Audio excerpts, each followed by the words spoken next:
আমরা আজকে সকালেই আমাদের অতিরিক্ত জেলাপ্রশাসক রাজস্ব জনাব সোহেল রানা এবং গাজীপুর সদরের উপজেলা নির্বাহী অফিসার জনাব সাজ্জাদ হোসেন এবং টঙ্গী রাজস্ব সার্কেলের যে সহকারী কমিশনার ভূমি হাসিবুর রহমান সহ আমরা তিনজনই একসাথে বেরিয়েছি।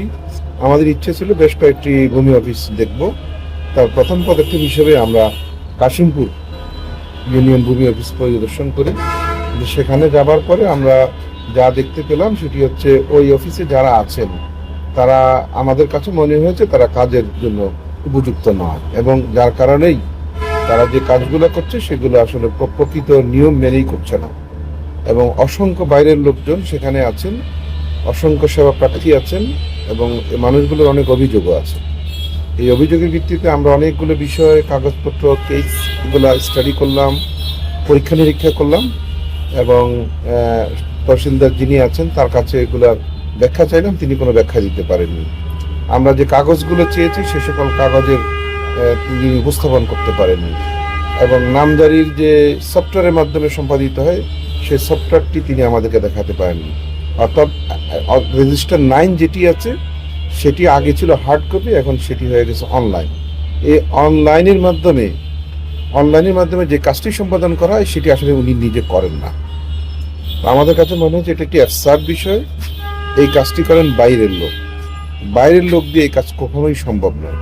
এটি মানুষের জীবন এবং জীবিকার সাথে রিলেটেড একটি বিষয়। মানুষের সবচাইতে দামি জিনিস জায়গা জমি সম্পত্তি, যেগুলো ওনাকে নিজেকেই করতে হবে, এবং রাষ্ট্র ওনাকে বেতন দেয়, রাষ্ট্র ওনাকে বেতন বোনাস সুযোগ সুবিধা যা যা আছে সব কিছুই, এবং রাষ্ট্র ওনাকে একটা পদ দিয়েছে, সেই পদের দাবি হচ্ছে এই কাজটি উনি নিজে করবেন।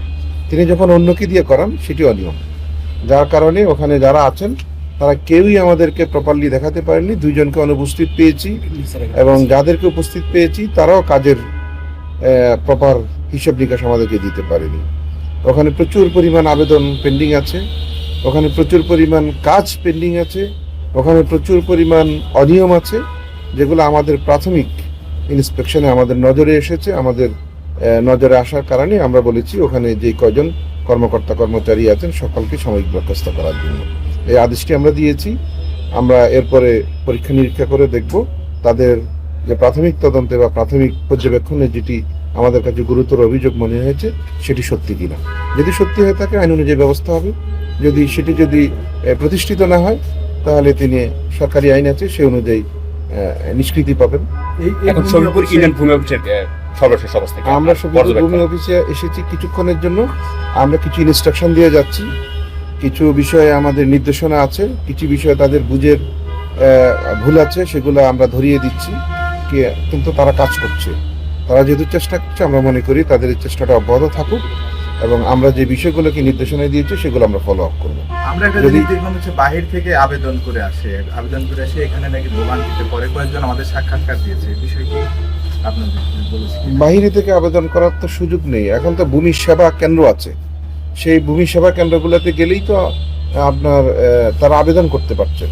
সে আবেদনগুলো সরাসরি ওনাদের কাছে চলে আসে। অ্যাসিলেন্ট সাহেবের কাছে যান, অ্যাসিলেন্ট সাহেব তহসিল অফিসে পাঠান, তহসিলদার সাহেব সেটা দেখেন, পরীক্ষা নিরীক্ষা করে সেটি যদি অনুমোদনের প্রস্তাব দেওয়ার মতো থাকে প্রস্তাব দেবেন, যদি অনুমোদনের প্রস্তাব দেওয়ার মতো না হয় তিনি দেবেন না প্রস্তাবটি, এবং সেই আলোকেই যথাযথ কারণ এবং উপযুক্ত বিষয়াদি উল্লেখ করেই তিনি বলবেন যে এটা প্রস্তাব দেওয়া গেল না।